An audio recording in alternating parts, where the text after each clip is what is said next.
இழப்புக்கு பின் இழப்பே வந்து கொண்டிருக்கிறதா? பாவத்தின் இச்சைக்கு பின் வேறொரு பாவத்தின் இச்சை வந்து கொண்டிருக்கிறதா? தவறான உறவுகளுக்கு பின் மற்றொரு தவறான உறவு வந்து கொண்டிருக்கிறதா? எனக்கு அருமையானவர்களே, உங்களுக்கு நன்மைக்கு பின் நன்மையை ஆண்டவர் அனுப்ப போகிறார். எரேமியா 32:40 நாம் வாசிக்கிறோம், நான் உனக்கு நன்மை செய்வதிலிருந்து பின் வாங்குவதில்லை. ஒரு நன்மைக்கு பின் ஒரு நன்மையை நான் அனுப்பிக்கொண்டே இருப்பேன். உங்கள் வாழ்க்கையிலே தீங்கிற்கு பின் தீங்கு வந்திருக்கிறதா? பழி சொற்களுக்கு பிறகு பழி சொற்களே வந்து கொண்டிருக்கிறதா? இழப்புக்கு பின் இழப்பே வந்து கொண்டிருக்கிறதா? பாவத்தின் இச்சைக்கு பின் வேறொரு பாவத்தின் இச்சை வந்து கொண்டிருக்கிறதா? தவறான உறவுகளுக்கு பின் மற்றொரு தவறான உறவு வந்து கொண்டிருக்கிறதா? ஆண்டவர் சொல்கிறார், நான் உனக்கு நன்மைக்கு பின் நன்மையை நான் அனுப்புவேன். உன்னை விடுவிப்பேன், உன்னை மறுரூபப்படுத்துவேன், உன் ஆவியை மாற்றி என்னுடைய பிள்ளையாக உன்னை மாற்றுவேன் என்று சொல்லுகிறார். உன் துக்கத்தை நான் எடுத்து போட்டு சந்தோஷத்தினால் உன்னை நிரப்புவேன். உன் துக்கம் சந்தோஷமாய் மாறும். உன் சாபம் மாறி ஆசீர்வாதம் உன் வாழ்க்கையில் வரும்.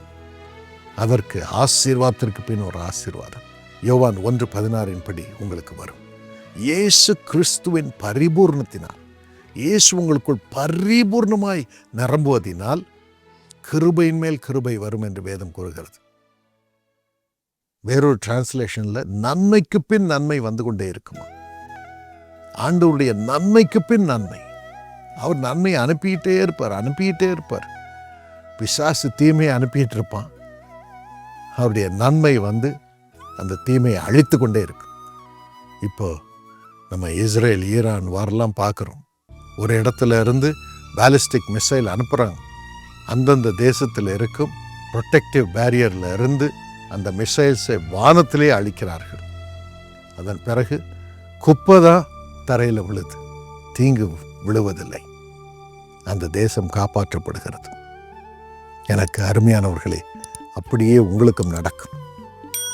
பிசாசு அக்கினி அஸ்திரங்களை உங்களுக்கு விரோதமாக அனுப்பக்கூடும். ஆனால் அதற்கு மேலானது தான் ஆண்டவர் இயேசு கொடுக்கும் நன்மை. அந்த நன்மை எல்லா தீங்கையும் அழிக்கிறது. அந்த நன்மை எல்லா வன் சொற்களும் வன் செய்கைகளையும், எல்லா தவறான சொற்களையும், எல்லா பொய் சாட்சிகளையும் அழிக்கிறது. நீங்கள் முற்றிலுமாக காக்கப்படுகிறீர்கள். உங்கள் துக்கத்தை எல்லாம் அழிக்கிறது. சந்தோஷத்தினால் உங்களை நிரப்புகிறது. என் தந்தைக்கும் ஆண்டவர் தோன்றி காருண்யா யூனிவர்சிட்டி ஆரம்பிக்க வேண்டும் என்று ஒன்றும் இல்லாத நிலைமையில், வீடெல்லாம் கடனில் இருக்கிற நிலைமையில், செகண்ட் ஹேண்ட் கார் வைத்திருந்த நிலைமையில் ஆண்டவர் கட்ட சொன்னார். இதை உடனே அறிவித்தார். ஆயிரக்கணக்கான ஜனங்கள் ஆர்ப்பரித்தார்கள். அப்போ அதுக்கு 50 பைசா 2 ரூபா தான் காணிக்க வந்து கொடுப்பாங்க. கோடிக்கணக்கான ரூபாயில் ஒரு யூனிவர்சிட்டியை கட்டணும். ஆனால் அந்த ஒவ்வொரு காணிக்க 50 பைசா 2 ரூபாலாம் விலை உயர்ந்தது. ஏன்னா ஆண்டவர் சிறு பையனுடைய 5 அப்பத்தை எடுத்து தான் 5000 பேரை போஷிக்கும்படி ஆயிரக்கணக்கான அப்பமாக அதை மாற்றினார். அதுக்கெல்லாம் ஆண்டவரை ஸ்தோத்திரிக்கிறோம். ஜனங்களுடைய விசுவாசம், ஆண்டவர் ஐயாட்ட பேசியிருக்கிறாரு, நம்ம உதவி செய்யணும்ன்ட்டு அவங்க கொடுப்பாங்க. என்ன அன்பாக கொடுப்பாங்க. அதை விலை உயர்ந்த பொக்கிஷமாக நாங்கள் பெற்றுக்கொண்டு அதற்காக ஜெபிப்போம், ஆண்டவருக்கு ஸ்தோத்திரம் பண்ணுவோம். இன்றைக்கி அதை தான் ஆண்டவர் பெருக செய்திருக்கிறார். வெளிநாட்டிலேருந்து ஒரு பைசா வரல, ஒரு பணக்காரனும் கொடுக்கவே இல்லை, ஒரு கம்பெனியும் கொடுக்கவே இல்லை. கர்த்தரே கொடுத்தார். இந்த ஏழை ஜனங்களுடைய உயர்ந்த காணிக்கையினால் இந்த 2 ரூபா 10 ரூபா 50 ரூபா வச்சு தான் அதை ஆசீர்வதித்து ஆண்டவர் பெருக பண்ணியிருக்கிறார். இன்று எவ்வளோ பெரிய கேம்பஸாக, எவ்வளோ உயர்ந்த ஸ்தானத்திலே, தேசிய அளவிலே அது உயர்ந்திருக்கும்படியாக ஆண்டவர் செய்திருக்கிறார். இந்தியா முழுவதிலும் இருந்து மாணவ மாணவிகள் வந்து படிக்கிறார்கள். இப்பொழுது வெளிநாட்டிலிருந்தும் மாணவ மாணவிகள் வர ஆரம்பித்து விட்டார்கள். It will become a global campus. இந்த அநேக கேம்பஸஸ் தொடரப்போகிறது, அநேக இன்ஸ்டிடியூஷன்ஸ் தொடரப்போகிறது. இனிதான் ஆரம்பம். காருண்யாவிற்கு ஆண்டவர் கொடுக்க போகிறார் பெருக்கமான ஆரம்பம். முடிவு எப்படி இருக்கும்னு யோசித்து பாருங்க. அதனால் அந்த நிலைமையில் இப்படி ஜனங்கள் என் தந்தையுடைய ஜெபத்தின் மூலம் பாக்கியம் பெற்றவர்கள் 84-85 வருடத்திலே இந்த திட்டத்தை அறிவித்த பொழுது வந்து உதவி செய்தார்கள். ஆனால் 2-3 பேர் தந்தை மூலம் பாக்கியம் பெற்று ஊழியம் செய்து கொண்டிருந்தவர்கள் தந்தையை குறித்து தவறாக எழுதினார்கள். அது என் தந்தையுடைய இருதயத்தை உடைத்தது. இப்படி நம்ம நன்மை செய்த ஜனங்களை எப்படி பேசுகிறார்கள் என்று கிட்னி பாதிக்கப்பட்டது. சாகும் நிலைமையிலே இயேசு தோன்றி சொன்னார், என் மகனே, நீ உன்னை நேசிக்கும் லட்சக்கணக்கான மக்களுடைய அன்பை நீ காணாமல் இந்த 2 பேர் நன்றியற்றவர்கள் பேசும் பொய்யான வார்த்தைகளை உன் இருதயத்திலே வைத்து விட்டாய். அந்த வார்த்தையின் மூலம் பிசாசு உள்ள இறங்கி உன் கிட்னியை கெடுத்து விட்டான். இன்று நீ மனம் திரும்பி இந்த லட்சக்கணக்கான ஜனங்களை நேசிக்கும்படியாக உன் மீது உயிரை போல நேசத்தை வைத்திருக்கும் என் மீது நம்பிக்கையை வை, என் அன்பின் மீது வை, உன் மீது நான் அன்பாயிருக்கிறேன் என்றார். அப்படி நாங்கள் செய்த பொழுது தந்தை ஆண்டவர் உயிர்ப்பித்தார், புது கிட்னியை கொடுத்தார். 28 வருஷம் அந்த கிட்னி செயல்பட்டது. இன்று பாருங்கள், காருண்யாவை ஆண்டவர் தேசிய அளவிலே உயர்த்தி வைத்திருக்கிறார். இங்கே இருக்கும் மாணவ மாணவிகள் உலகம் எல்லாம் ஜொலித்து கொண்டிருக்கிறார்கள். The Spirit of God is in them. உண்மையில் சொல்லுகிறேன், தேவனுடைய ஆவியானவர் அவர்களுக்குள் இருக்கிறார். எவ்வளவு பெரிய பாக்கியம்! எனக்கு அருமையானவர்களே, இவ்விதமான சாபம், இவ்விதமான துக்கம், இவ்விதமான சஞ்சலம், இவ்விதமான போராட்டம் ஒன்றன் பின் ஒன்றாக வந்து கொண்டிருக்கும் வேளையிலே ஆண்டவர் உங்களுக்கு நன்மை அனுப்பி கொண்டே இருப்பார். நன்மை வரும்பொழுது ஞானம் வருகிறது, ஞானத்தின் ஆவி வருகிறது. எப்படி இதை செயல்படுத்துவது என்று ஆண்டவர் காண்பிக்கிறார். நாகும் 1:7 கூறுகிறது, ஆண்டவர் நமக்கு கோட்டையாக இருக்கிறார். ரோமர் 8:28 படி சகலமும் நன்மைக்கு எதுவாக நடைபெறும். மத்தேயு 7:11 படி நல்ல ஈவை கர்த்தர் கொடுப்பார். தைரியமாக இருங்க, ஒன்றன் பின் ஒன்றாக நன்மை வரும். இயேசப்பா ஒவ்வொருவர் மீதும் அந்த நன்மையை அனுப்பும். போராட்டம் எல்லாம் மறையட்டும், விடுதலை உண்டாகட்டும். தயவு செய்து காப்பாற்றும். இத்தனை ஆசீர்வாதங்களை அவர்களுக்கு தாரும். எல்லா போராட்டமும், பயமும், திகிலும் மறையட்டும், சஞ்சலமும் மறையட்டும், தடைகள் மறையட்டும். ஆசீர்வாத மழை வரட்டும். உயர்த்தி வை. கனத்துக்குரியவர்களாக இவர்களை வையும். இயேசுவின் நாமத்தில் ஆமென். God bless you. உங்களுக்கு ஆண்டவர் அற்புதங்களை செய்திருக்கிறார், அதை அனுபவிப்பீர்கள். எல்லா டெஸ்ட்டும் எடுத்து பாருங்கள். ஆண்டவர் உங்களுக்கு உதவி செய்திருப்பதை நீங்கள் பார்ப்பீர்கள். இயேசுவின் நாமத்தை கனம் பண்ணுங்கள். இந்த டெலிஃபோன் நம்பருக்கு ஃபோன் பண்ணுங்கள், உங்கள் சாட்சிகளை சொல்லுங்கள். இன்னும் இதே போல் மற்றவர்களுக்கு ஜெபிக்கும்படியாகவும் எங்களோடு இணைந்து கொள்ளுங்கள்.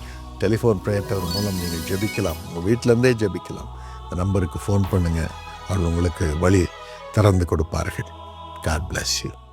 My precious brother Dr. Rajkumar and precious sister Dr. Sakuntala Rajkumar, thank you so much for bringing this program to bless our grandson in the name of Jesus, Jaden Chris Dinakaran, on his first birthday. What a joy to celebrate his first birthday. May the Lord bless you for your prayers for him, love for him, and the great support given to all of us. ஆதியாகமம் 12:2 படி, Jaden நீ ஆசீர்வாதமாயிருப்பாய். அப்பா, Jaden Chris மது செல்ல பிள்ளையை முத்தமிட்டு அணைத்து கொண்டு ஆசீர்வதி. தினகரன் என்ற லாஸ்ட் நேமோடு இருக்கிறான். அதே கிருபை, அபிஷேகம், வல்லமை, மகிமை பிள்ளை மீது இப்பொழுதே இறங்கட்டும்.